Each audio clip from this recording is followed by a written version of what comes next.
When you're planning a vacation, no one likes to show up at the airport to hear that your flight has been delayed or canceled. New regulations are now in place to compensate passengers when flight plans go astray, but getting that money isn't always easy. Here's Pat Foran and Consumer Alert. Pat. Nathan and Michelle, the new rules were implemented to give passengers more rights if an airline disrupts their travel plans. Some airlines try to blame reasons beyond their control for problems, but even if they agree to pay you, good luck trying to get it. I have over 60 communications back and forth with them.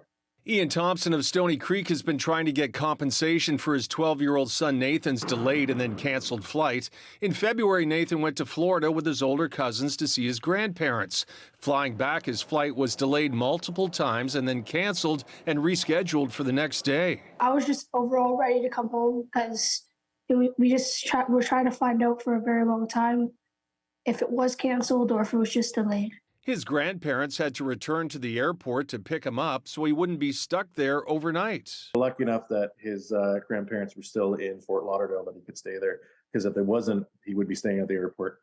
Under new air passenger protection rules, if your flight is delayed 3 to 6 hours, you deserve $400, 6 to 9 hours, $700, and 9 hours or more, $1,000. Nathan flew with Flair Airlines, and when the family applied for compensation, the airline agreed he should receive it. They did admit it was their fault. They said we'll get a compensation of $1,000.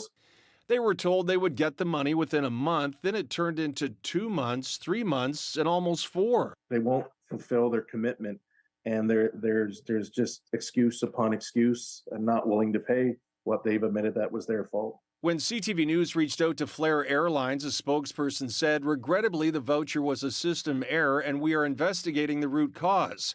I believe now the passenger would have received their $1,000 payment. That's when the Thompsons contacted us to say they finally got the compensation they deserved. A couple days after we spoke, and it was magically there. It looked like it was not going to come, so I feel pretty good about it. Thank you, CTV.